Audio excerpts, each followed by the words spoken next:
जिनेंद्र भगवान को प्रणाम करता हूँ, पूज्य गुरुदेव को प्रणाम करता हूँ।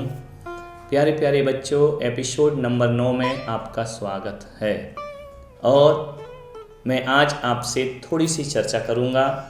पिछले एपिसोड नंबर 8 में हमने देखा था कि अनुयोग किसे कहते हैं। 4 अनुयोगों से जिनेंद्र भगवान की वाणी को समझा जाता है।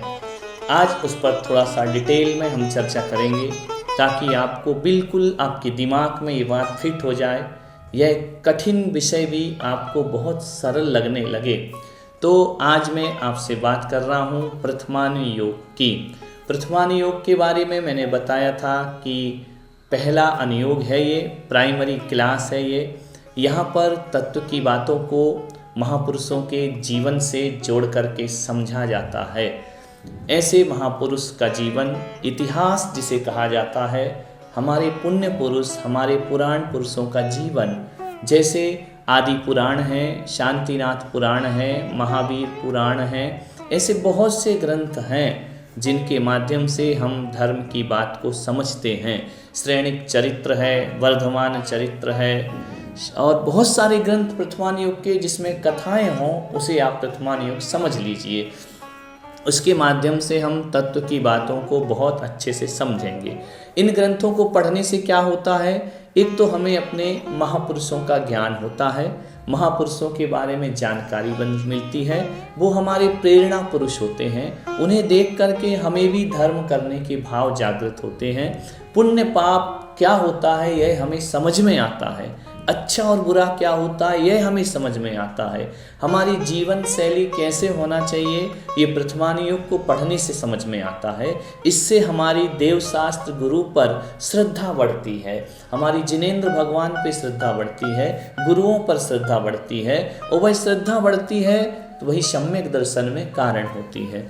इसलिए ज़्यादा गहरी बात ना बताकर आज मैं प्रथमानुयोग के बारे में आपसे इतना ही कहूँगा कि महापुरुषों के प्रेरणास्पद प्रसंग जो हमारे जीवन को ऊंचाइयों की ओर ले जाते हैं।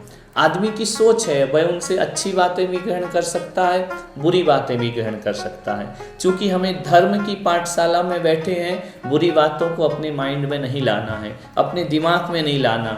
धर्म यानी अच्छी बात, धर्म यानी बहुत अच्छी अच्छी चीज़ें जिनसे हमारा जीवन एक आदर्श जीवन बन सके, वह है प्रथमानुयोग। दूसरा है चरणानुयोग। इसमें मुनि और श्रावक के वर्णन, मुनि महाराज कैसे होते हैं, यदि जिनवाणी नहीं होती तो हम नहीं जानते मुनि महाराज कैसे होते हैं, और यदि मुनि महाराज कैसे होते हम ये नहीं जानते तो हम जैसे पुलक सागर जैसे और भी महान संत धरती पर हैं, वह कैसे होते हैं, वह जिनवाणी से चरणानुयोग से पढ़कर ही मुनि व्रत धारण करते हैं, मुनि महाराज बनते हैं। आपको कैसे पता होता धर्म कैसे करना चाहिए, पुण्य कैसे करना चाहिए, पाप कैसे करना चाहिए, एक श्रावक को किस तरह से अपनी ज़िंदगी जीना चाहिए, यह चरणानुयोग में वर्णन होता है। उसमें हम मुनियों का भी वर्णन है, आपके आचरण का भी वर्णन है। ऐसे आचरणात्मक ग्रंथों को चरणानुयोग ग्रंथ कहा जाता है। चरणानुयोग ग्रंथ 2 प्रकार के होते हैं, एक तो पुराण होते हैं और एक चरित्र होते हैं। जिसमें एक व्यक्ति का वर्णन हो वह चरित्र कहलाता है, जिसमें बहुत सारे महापुरुषों का वर्णन हो वह पुराण कहलाते हैं। समझ गए आप? जिसमें एक का वर्णन हो वह चरित्र हैं, जिनके बहुत सारे महापुरुषों का वर्णन वह पुराण है। आदिनाथ पुराण, उसमें बहुत से महापुरुषों का जीवन परिचय मिलेगा। महापुराण, इसमें बहुत से महापुरुषों का जीवन आपको मिलेगा। हरिवंश पुराण, इसमें बहुत सारे महापुरुषों का वर्णन मिलेगा। चक्रवर्ती के बारे में भी मिलेगा, नारायण के बारे में भी मिलेगा, तीर्थंकर के बारे में मिलेगा, इसलिए उसे पुराण कहा जाता है। जिसमें एक का वर्णन, जैसे श्रेणिक चरित्र जिसमें केवल राजा श्रेणिक का ही वर्णन हो, है महावीर चरित्र जिसमें केवल भगवान महावीर का वर्णन हो, वह चरणानुयोग के ग्रंथ हुआ करते हैं। तो चरणानुयोग 2 प्रकार से हो गया, एक महापुरुषों का वर्णन और एक व्यक्ति का वर्णन। तो इस तरह से चरित्र और पुराण में हमने अंतर को समझा। चरणानुयोग के ग्रंथ में मूलाचार एक ग्रंथ है जिसमें मुनियों के चरित्र का वर्णन है। रत्नकरण श्रावकाचार एक ग्रंथ है जिसमें श्रावक के चरित्र का वर्णन है। आज 2 चीज़ हमने समझी, प्रथमानुयोग और चरणानुयोग। चरणानुयोग में मुनि और श्रावक के चरित्र का मैं बार बार रिपीट इसलिए कर रहा हूँ आपके दिमाग में फिट बैठ जाए। और चरित्र और पुराण में अंतर होता है। एक व्यक्ति का वर्णन हो वह चरित्र है, बहुत से महापुरुषों का वर्णन हो वह पुराण हुआ करता है। तो जिसमें बहुत से महापुरुष का वर्णन है वह पुराण भी हम पढ़ सकते हैं, चरित्र भी हम पढ़ सकते हैं।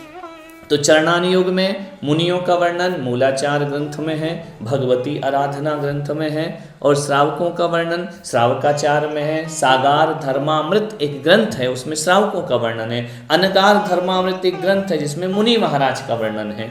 इनके माध्यम से हम अपने जीवन को बदल सकते हैं। तो मैं बच्चों से फिर से एक बार रिपीट करूँगा कि प्रथमानी योग, चरणानी योग, ये 2 ग्रंथ हमने आज समझे हैं।